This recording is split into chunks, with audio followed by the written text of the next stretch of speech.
तो हेडिंग डालेंगे री इश्यू ऑफ शेयर। बहुत सिंपल तरीके से इसको टॉपिक को समझ के यहीं खत्म कर देंगे, लगेगा भी नहीं कि कोई टॉपिक किया। अनलाइक फ्रेश इशू, ठीक है, आपको याद हो तो जब हमने बोला था फ्रेश इशू के टाइम पे कि शेयर सिर्फ इशू हो सकते हैं पार पे और प्रीमियम पे, डिस्काउंट पे इशू नहीं होते। तो unlike fresh issue, reissue can be at par, at premium and at discount. तो it can be at par, at premium and at discount, ठीक है। ये वो शेयर री इश्यू हो रहे हैं जो फॉरफिट किए थे, ठीक है। तो अगर मुझे एट पार पे इश्यू करने हैं तो जर्नल एंट्री क्या होगी, आइए देखते हैं। देखो 10 रुपए का शेयर मैंने फॉरफिट किया था, उसको मैं 10 रुपए पे ही री इश्यू कर रहा हूं, ठीक है। तो एंट्री हो जाएगी, सिंगल एंट्री में होगा री इश्यू, बस bank account debit to share capital account.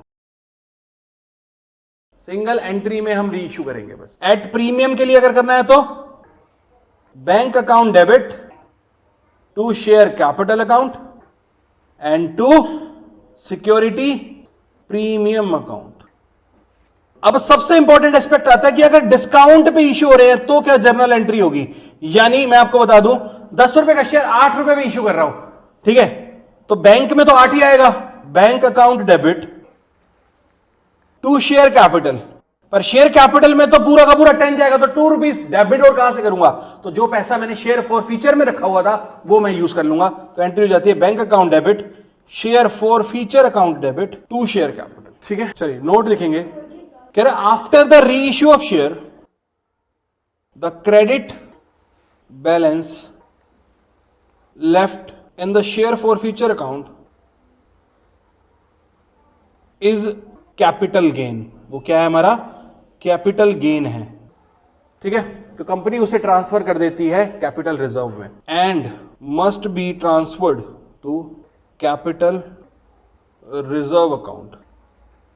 तो जितने शेयर रीच हो गए सारे हो गए, तो उसके रिगार्डिंग जितना शेयर फॉर फीचर में बैलेंस पड़ा था सारा ट्रांसफर कर देंगे, और अगर कम शेयर हुए हैं तो पोस्टनेट ट्रांसफर कर देंगे।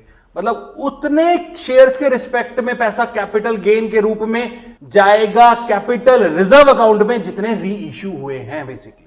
आई बात समझ में। पहले जर्नल एंट्री लिख लेते, तो जर्नल एंट्री हो जाएगी share forfeiture account debit to capital reserve. ये हर क्वेश्चन की लास्ट एंट्री यही होती है, capital reserve account. Transfer of gain on reissue to capital reserve. Note एक और कह रहा है, if all the forfeited share are not reissued only the proportion of share forfeited account which belongs to reissued shares transferred to capital reserve account. That's it.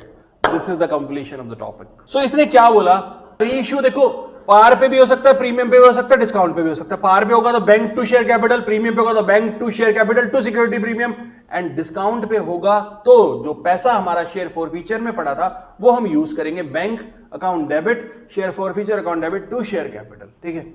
अब बात आती है कि सर जो पैसा अनयूज्ड रह गया शेयर फॉर फीचर में वो क्या है, वो है हमारा कैपिटल गेन, उसे हम ट्रांसफर कर देंगे कैपिटल रिजर्व अकाउंट में, बट सिर्फ उन्हीं शेयर्स के लिए जो री इशू है। अगर प्रोपोर्शनेट शेयर री इशू है तो कैपिटल रिजर्व में भी प्रोपोर्शनेट अमाउंट ही जाएगा।